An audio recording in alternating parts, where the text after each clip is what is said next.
I'm here subbing today for Richard Fredrickson, and how lucky I am to have this opportunity. Today it is my privilege and my pleasure to introduce to you Walt Willey, also known as Jackson Montgomery for 27 years on All My Children, and also Wild Bill Hickok. So, greetings. Great to have you with me. You know, I love Richard, but I wanted to do this with you, so I canceled last week. That was the real reason. It wasn't that I was doing another project. It's just I wanted to work with you. And 27 years, you've upped it a couple of years. I appreciate that. It was almost 25 years, but I like the extra couple of years. We'll just stretch it out a little. Just let my SAG-AFTRA pension know that I had 2 more years on that show. Please, if you would, it'd be great. It's so good. You're here in Joliet. I am. From a scary trip from Nashville. Scary trip from Nashville, yes. With all the snow and the ice. But this morning, you would have been scarier in a plane, though, I think, so I'm glad I drove. Yeah, but you still had a white-knuckle flight. But today, you talked and worked with our students at Joliet Central High School. I did indeed. And that's the in-school program that we're going to talk about today. And you will also be working with the Joliet West drama students. Beginning next week. Beginning next week. Right. So where we come into this whole wonderful Wild Bill Hickok experience. Yes, I'm dying to hear where we come into this. Go ahead, Liz. Because Walt is from Ottawa, Illinois.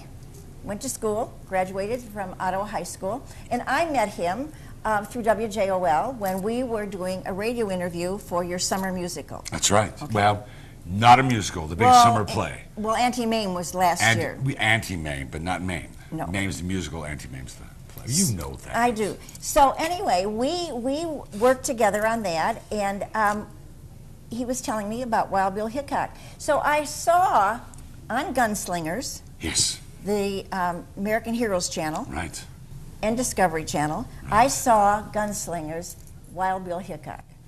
Marvelous, marvelous show.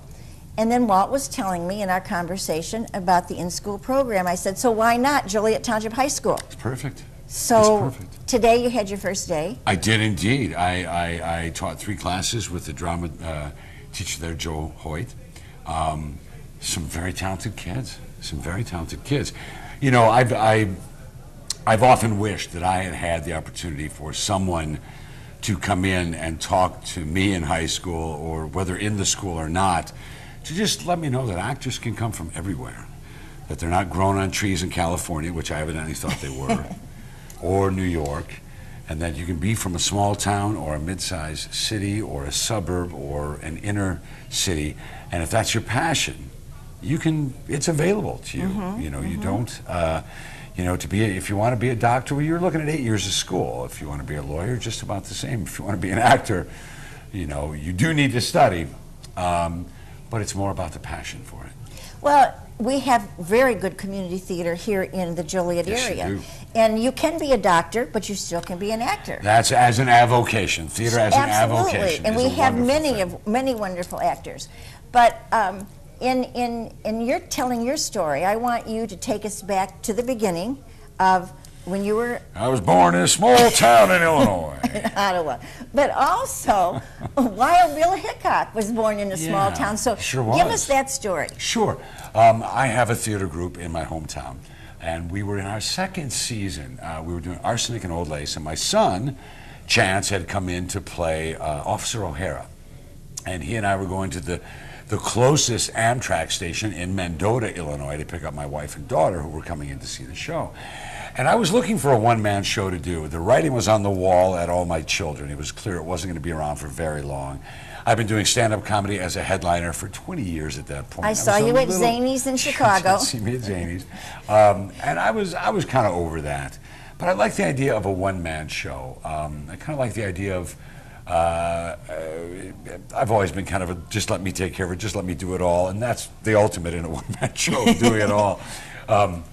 But I had read quite a few, some on Lincoln, of course, being a natural choice for around here at least, and I just didn't find anything I thought was a good fit. And on our way to Mendota, we took kind of a circuitous off the interstate route to get there, and we went through a little town called Troy Grove. And we saw a sign that said, "Welcome to Troy Grove, birthplace of James Butler, Wild Bill Hickok." And this is in the same county where I was born and raised. And I was like, I didn't know Wild Bill Hickok was born here how could I not know that? Because men my age, all that was on TV at night were Westerns. Absolutely. That's all it was on. How did I not know that the most... and Bonanza Bonanza. and all How of did I those. not know that the most, clearly, arguably the most iconic of the Western lawmen was born in my county? How could I not know that? I must have forgotten it, I guess. I began to research him. The first thing I found out is that he was about 6'2" and blonde and blue. And so there you we are. were physically alike, as opposed to Buffalo Bill Cody, who was a little bitty guy. I began to research him, and I found him a fascinating personage. The most fascinating thing, I think, at first, Lynn, that drew me to learn more about him was he was the very first media-generated celebrity. He came in at a time where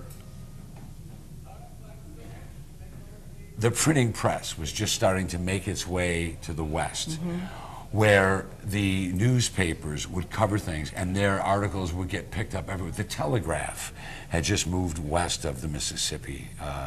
And so he came at a time where somebody could write about him in a magazine like Harper's Monthly, which is where he was first written about. He gave an interview to a man named George Ward Nichols in 1865 after the war.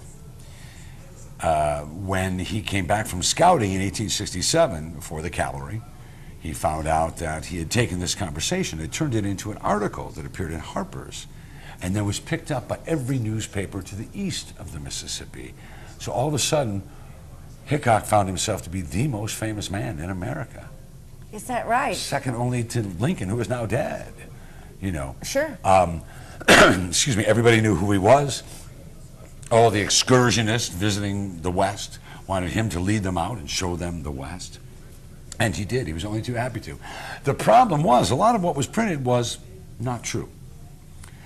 Who made the exaggeration or the falsehood is anybody's guess. Probably a combination of Hickok, who never expected it to be printed, and George Ward Nichols, who wanted a hero to write about. The upshot was he found himself famous. All right. In reading about, and you're telling the story of Wild Bill Hickok, all of the job descriptions, so to speak, that he had, lawman, Indian scout. He was a farmer, he was a teamster, he was a scout, a spy, a sheriff, a marshal, he was even an actor at one point. A terrible actor by all record, but an actor nonetheless. But talking about acting, and I just have to say, when you are dressed as Wild Bill Hickok, the resemblance is so uncanny. I mean, you are him, and I have to also. That's the job, you know, is to become that character. But I have to interject here too, because I had the opportunity to see Walt portray Wild Bill Hickok at the Joliet Area Historical Museum earlier this year, and it was not the whole performance that he does, but it more centered around Wild Bill Hickok, his time spent in Illinois and coming back to Illinois after he had won the West or whatever. But, won it himself. But I tell you, I have to tell this audience watching that Walt's portrayal of Wild Bill Hickok is absolutely riveting. It draws you into the character, because I didn't know what to expect from a one-man performance character. And I got nobody to blame if it goes badly. Well, that's true. See, this is the thing. Right. But it is so wonderful. And I can't help but say that. And many of the people who were at the museum saw Gunslingers on television. They also, and the question... Well, no, the play came first, you realize. Right. The play came first. Gunslingers came to me. I guess they saw video of that play, and they were looking for a Hickok. And they came to me, and then once I got there, I was a director's worst nightmare, because I knew this guy intimately by that time. And Chris Castle of Castle Pictures was just incredible about it. I said, Chris, you know, this isn't right. You know, what you've written, I mean, this is not the true story. And you told me you were going to do the true story. He said, all right, so what happened? And we reshot things. We rescripted things. In fact, they hired me to write most of the voiceover for Wild Bill, and a lot of it is taken from this play. Amazing. Why think of something new when you could just take it, plagiarize myself is what I did. Well, it's the case method, copy and steal everything. You know? From yourself, though, that way there's no plagiarism. Exactly. But it was wonderful. So very kind to say that. I knew I had a hit. I started doing this in 2012. And I knew I had a hit because I always do a question and answer afterwards, Lynn. And I knew I had a hit when I guess I've probably done this show 40, 50 times. I think I've gotten 5 questions about all my children in total afterwards. So people are obviously compelled by this, and they're drawn into it. Absolutely. And they forget that they watched me for 25 years being Jackson Montgomery. And to me, that's such an honor and such a compliment. Yes, a compliment for sure. Absolutely, yeah. Because I was there during the question and answer, and those who wanted to know more about Wild Bill Hickok but didn't know that much were asking such thoughtful questions. Very much so. And then those who knew about Wild Bill Hickok were asking even more thoughtful questions. wanted to know more. Trying to pin me down. Right. Well, I spent about 1.5 years researching this, and then about 1 year writing it. It was the first play I ever wrote. It was besides when you're 6 years old. Okay, now you come in and say, which I did plenty of those, believe me. But, and I had, when I got done with all the research, of course, first time out, I wanted to stick everything I knew in this play. Well, I had 120 pages, which would have been like Nicholas Bloody Nickleby. We would have been there for 7 hours. So it's now about 56 pages, and it's still full. It's a full production. There's an Act 1, an intermission, and Act 2. It all takes place in the Number 10 Saloon where he was assassinated. What I found particularly fascinating about him and why he's such an icon, when you see the sheriff or the marshal and the bad guy step into the street for the big showdown, it's because Hickok did. High Noon? Right, it's because Hickok did. He took the fights to the street so the shopkeeper's window might not get accidentally shot out. Now, people stood behind the guy he was shooting against, but they didn't stand beside him because who knew where that guy's shot was going? But Hickok was an incredible marksman. Truly an incredible marksman with guns that were not near what they are today. Tell us about that, because that's the interesting part about the guns. Well, he shot what were called Colt Navies. They were an 1851 patent, very popular during the Civil War, quite a serviceable revolver. They were cap and ball. They didn't have bullets. You had to put the cartridge in and a little cap on the nipple, you should pardon the expression, and the hammer would explode that would fire the charge, and a ball, not a bullet, but a ball would come out the end. And he used these guns even well after there was a better technology because that's what he knew. And I remember the one thing, keep your powder dry. Keep your powder dry. He changed his powder. I remember you saying that. He changed his powder 5, 6 times a day to adjust for humidity. And he would carry extra cylinders in his pocket, kind of like a police officer's speed loader. That he could just pop one out and pop the other one in. But he would change them all to adjust for the humidity because he didn't want to misfire. These were guns that did misfire. So he'd change them all out. His first gunfight and I don't want to hit too hard on the killing, but it was a different time then. Justice sometimes didn't have as much to do with the law as it does now. Sometimes, for instance, Bill Hickok always maintained, I never killed a man didn't need killing. And the judges went along with that. They said, yeah, okay, self-defense, because he did only kill guys that needed killing. I don't know how that flies today.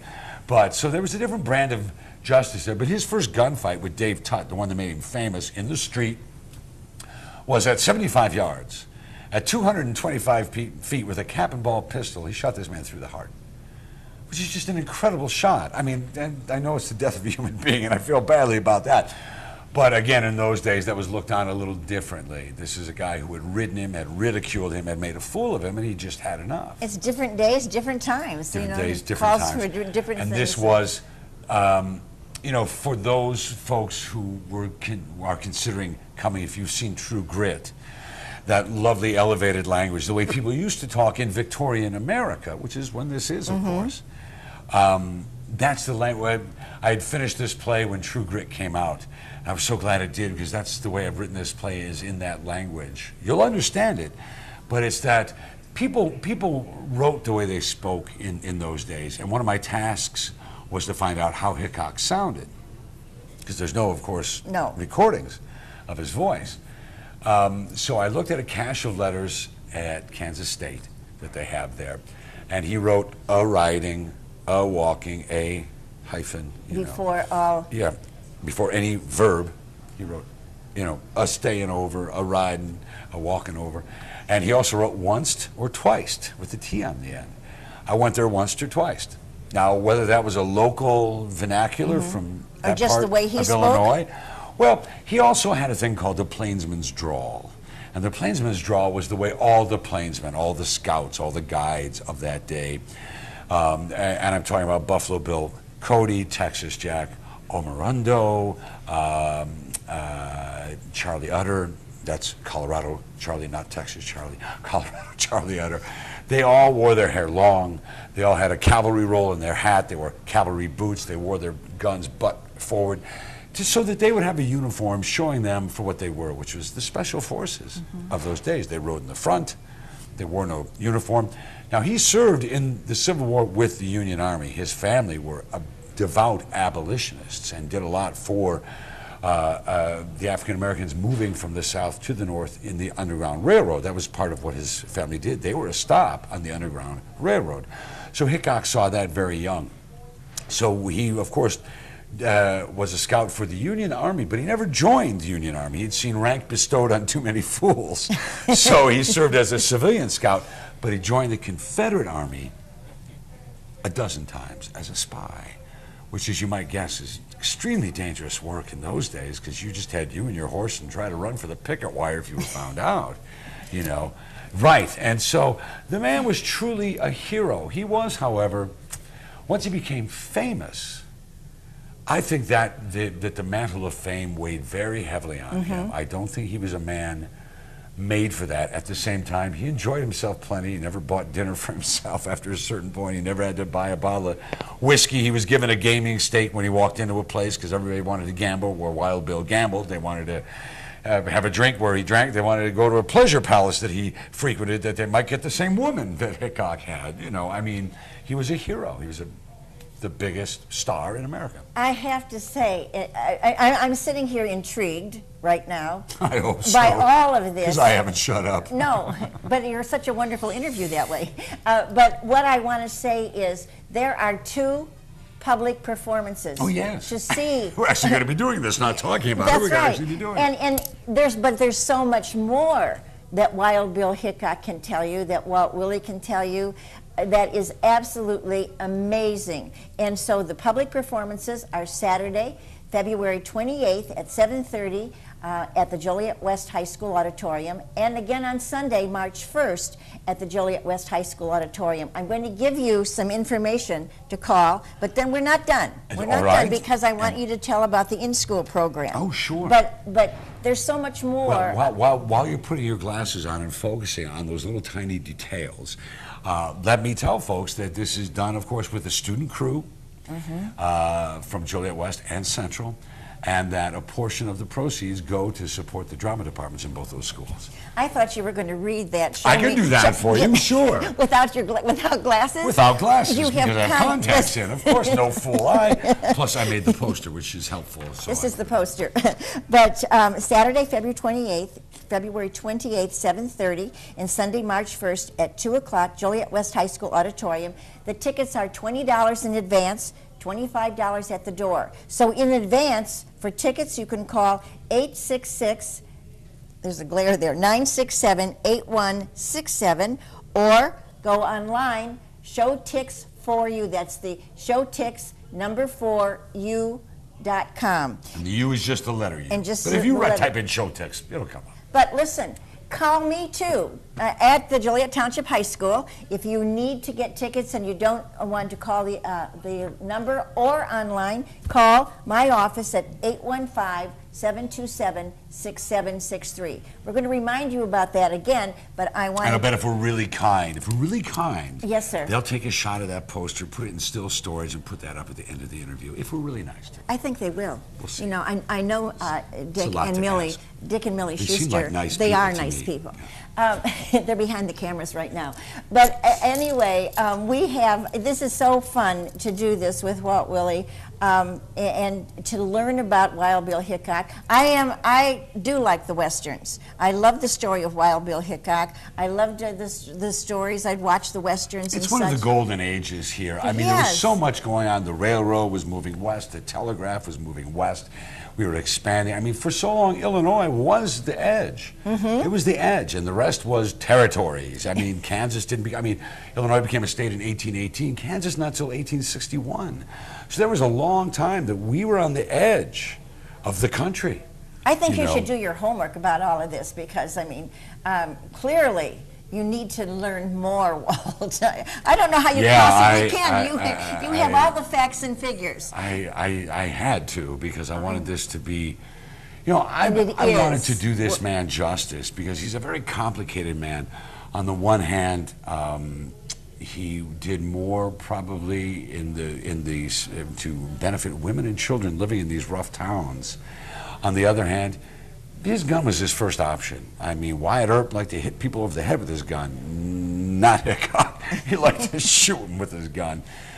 He was a very complicated man, as I think most of our heroes are. When you strip away the story, when you strip away the legend, and which is what I've done here, and you find the real person beneath, I think you've got.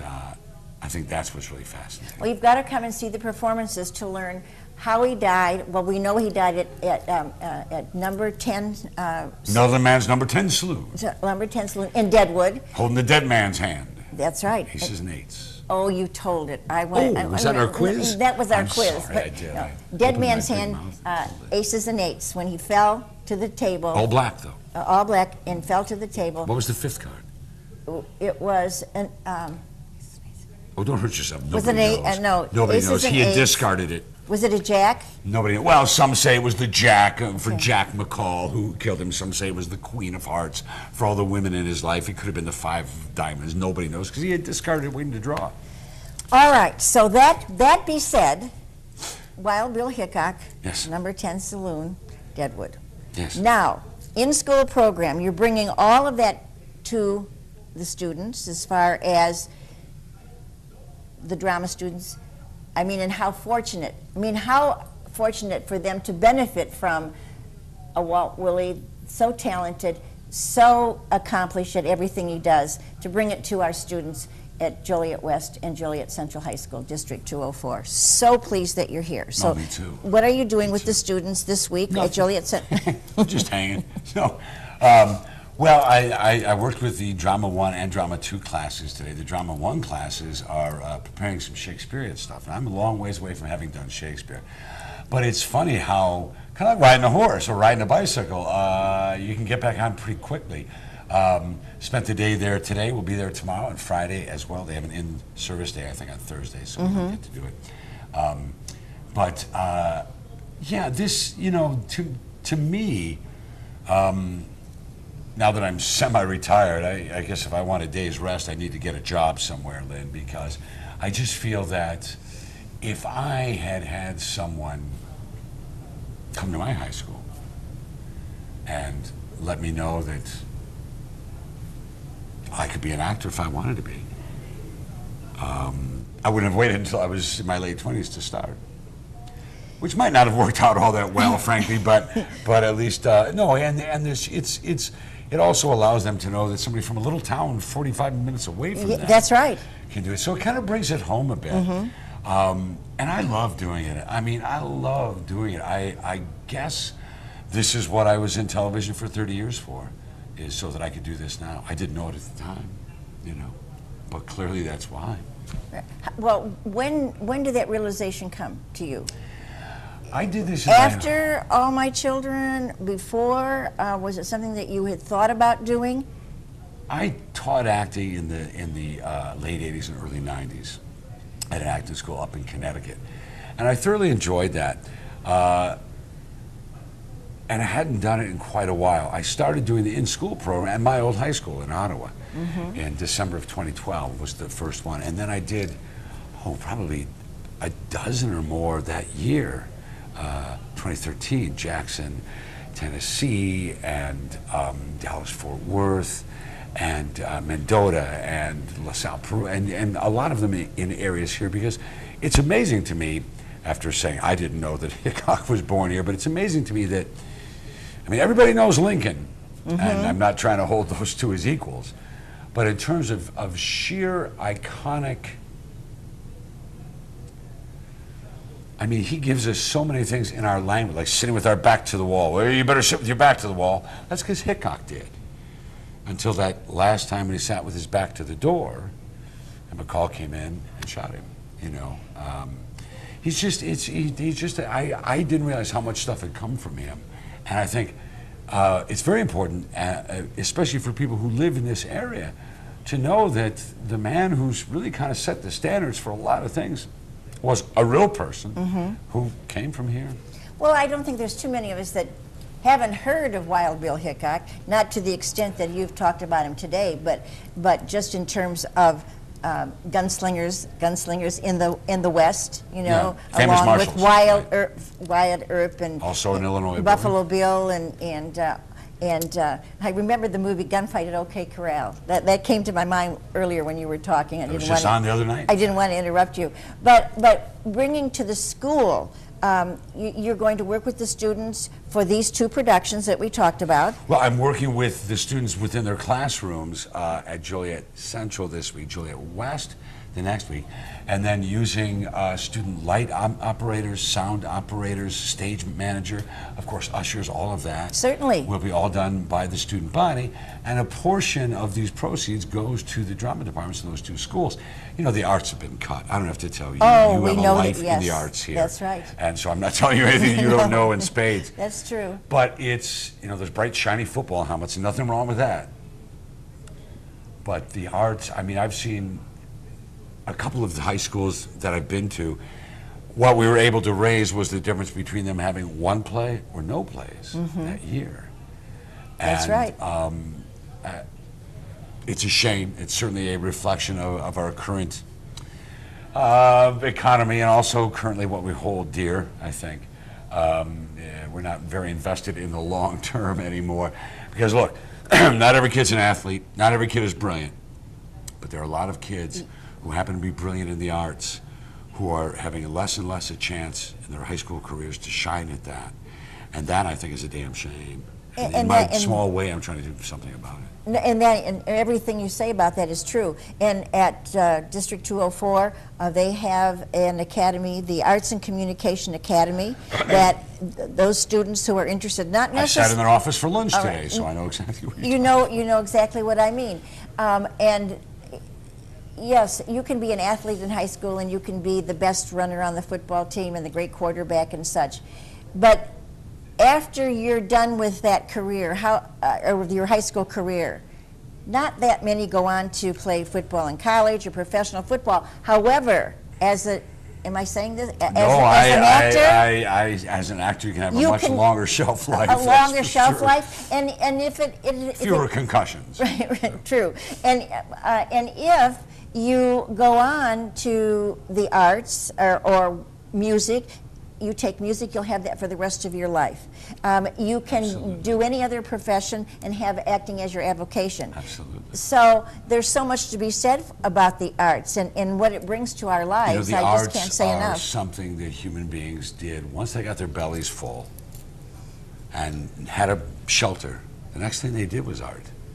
So it doesn't come way down the line as we seem to perceive it these days. They found a cave, they found something to eat, they painted the cave. That's the order in which they did it. You know, right. They told stories around the fire. Yeah, it was that's a right. super important part of our culture, all of our cultures, from the time immemorial. Yeah, that's exactly the words I was going to use before you said it. Time in memoriam. Absolutely. It's one of the first things we do is, hey, listen to this one. You know, so Right. Did you hear the one about? Hear the one about the bison. Yeah, exactly. Oh, it is a pleasure, Walt, to be with you, to talk with you. Now, these two performances, Saturday, February 28th, and Sunday, March 1st, Joliet West High School Auditorium. These performances, after each one, Walt will do a Q&A, question and answer, so you can ask him all your questions about Wild Bill and whatever else, and then and maybe Jackson Montgomery and All My Children. And, of course, and Erica, Jackson was a big part of my life for a long time. And you have the distinction of being Erica Kane's last husband on All My Children. Or as her real life husband likes to say, you're best in your last. Absolutely. I think he was really. Well, I think that he would be the best in the last for sure. But he will do a meet and greet reception. Of course. So it's going to be an awful lot of fun, and it's going to be it's wonderful. Let me tell you, it's a wonderful experience to share the afternoon with Wild Bill Hickok, Jackson Montgomery, and always with Walt Willey. You're very kind to say that. Thank you for your time today. And thank you so much. My pleasure. For being with us. It's a firm hand grip. Right. This is Lynn Lichtenauer. It's been a pleasure subbing for Richard Fredrickson. Maybe we won't have him come back. What do you think? Thanks. You know, in the old days, they spit in their hand first. You want to try it that way? Oh, what do we do? Well, the hand you got to shake, and not that hand. Now what are you going to do? Okay, wait a second. I'll do it. I'll try it. Nobody wants to see us do this. I just wanted to see if I could get you to do it. Well, I spit in the wrong hand. You spit in the wrong hand. What do you know? It's all right. All right. Thank you so much again. Bad custom anyway, Yeah. I think. Thank you for being with us in Joliet, Illinois, and on Channel 6, Joliet Cable. Our audiences will love it. I love you. certainly hope so. And if they don't, for some reason, get the information, they can go to my website as well. Oh, yes, give your website. WaltWilleyWorld.com, and you can go to the personal appearances calendar there, and you'll find that will take you on a link right to showtixforyou.com. Get your tickets that way and visit my website as well. How easy can that be? We're making this so easy. There's no excuse. Absolutely none. Absolutely. Thank you so much. It's great to be with you.